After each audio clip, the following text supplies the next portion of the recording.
जय श्री राम। आज हम जानेंगे अमावस्या व्रत कथा के बारे में एवं अमावस्या के कहानी के बारे में। वीडियो के अंत तक बने रहें। चलिए वीडियो को शुरू करते हैं। सोमवती अमावस्या व्रत कथा के अनुसार एक गरीब ब्राह्मण परिवार था। उस परिवार में पति पत्नी एवं उसकी एक पुत्री भी थी।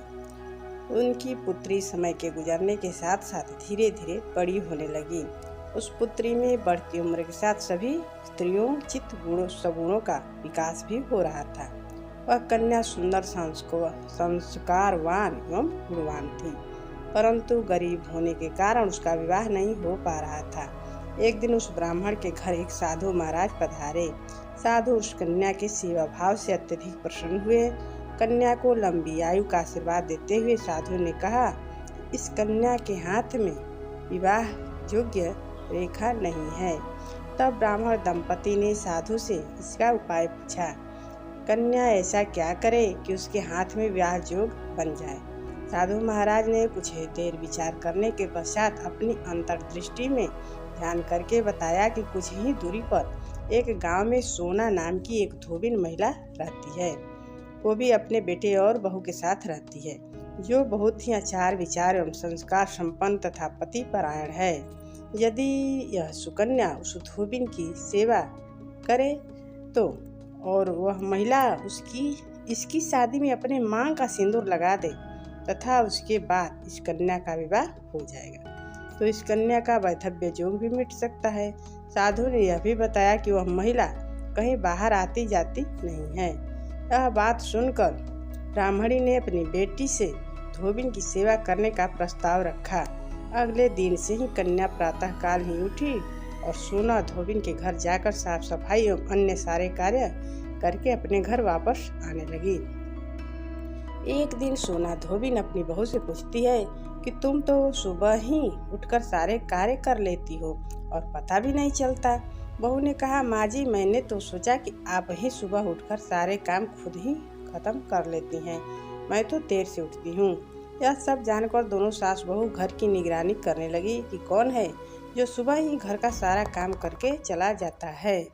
कई दिनों के बाद धोबी ने देखा कि एक कन्या मुंह ढके अंधेरे में घर में आती है और घर के सारे काम करने के बाद चली जाती है।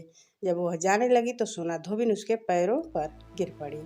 पूछने लगी कि आप कौन हैं और इस तरह छुपकर मेरे घर की चाकरी क्यों करती हैं। तब कन्या ने साधु द्वारा कही गई सारी बात बताई। सोना धोबिन पति परायण थी, अतः उसमें तेज था। वह तैयार हो गई। सोना धोबिन के पति थोड़ा स्वस्थ थे। उसने अपनी बहू से अपने लौट आने तक घर पर रहने के लिए कहा।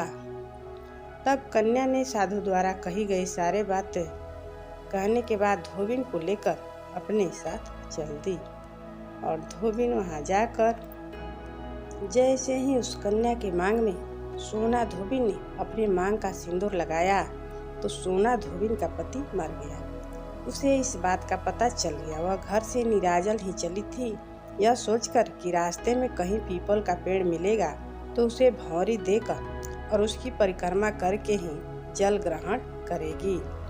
उस दिन सोमवती अमावस्या थी। ब्राह्मण के घर मिले हुए पकवान की जगह उसने ईंट के टुकड़ों से 108 बार भौरी देकर 108 बार पीपल के पेड़ की परिक्रमा की और उसके बाद जल ग्रहण किया।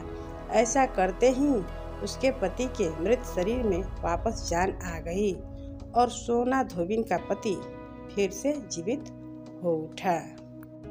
अन्य कथा। पौराणिक कथाओं के अनुसार प्राचीन काल में एक प्रतापी राजा थे। उनका एक बेटा और एक बहू थे। एक दिन बहू ने चोरी से मिठाई खा ली और नाम चूहे का लगा दिया, जिसकी वजह से चूहे को बहुत गुस्सा आ गया। उसने मन ही मन निश्चय किया कि चोर को राजा के सामने लेकर आऊंगा। एक दिन राजा के यहाँ कुछ मेहमान आए हुए थे। सभी मेहमान राजा के कमरे में सोए हुए थे। बदले की आग में जल रहे चूहे ने रानी की साड़ी ले जाकर उस कमरे में रख दी। जब सुबह मेहमानों की आंखें खुली और उन्होंने रानी का कपड़ा देखा तो हैरान रह गए। जब राजा को इस बात का पता चला तो उन्होंने अपनी बहू को महल से निकाल दिया। रानी रोज शाम में दिया जलाती और ज्वर उगाने का काम करती थी। गुड़ चना यानी गुड़ धानी का प्रसाद भी बांटती थी और रोज रानी सुबह पूजा करती थी। एक दिन राजा उस रास्ते से निकल रहे थे। उनकी नज़र उन दियों पर पड़ी। राजमहल लौटकर राजा ने सैनिकों को जंगल भेजा और कहा कि देख कर आओ वहाँ क्या चमत्कारी चीज़ें थीं।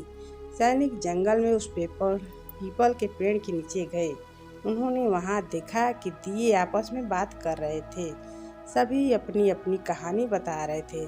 तभी एक शांत से दिए से सभी ने सवाल किया कि तुम भी अपनी कहानी बताओ। दिए ने बताया कि वह रानी का दिया है।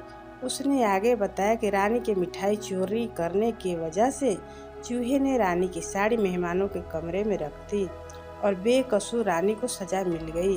यह सारी बातचीत सैनिकों ने महल में जाकर राजा को बताई, जिसके बाद राजा ने पश्चाताप किया और रानी को माफ़ कर दिया और फिर उन्हें महल में वापस बुला लिया। रानी मन में सोचने लगी, यह सब चमत्कार पीपल महाराज की पूजा करने से हुआ है। रानी ने निश्चय किया कि अब वह नित्य दिन पीपल पेड़ की पूजा करेंगी एवं सोमवती अमावस्या के दिन व्रत पूजन एवं कथा जरूर करेंगी। इति श्री सोमवती अमावस्या व्रत कथा एवं कहानी समाप्त। आज के लिए बस इतना ही। अगले वीडियो में फिर कोई नई जानकारी के साथ उपस्थित होंगे। तब तक के लिए जय श्री राम। धन्यवाद। प्लीज़ लाइक शेयर सब्सक्राइब जरूर करें।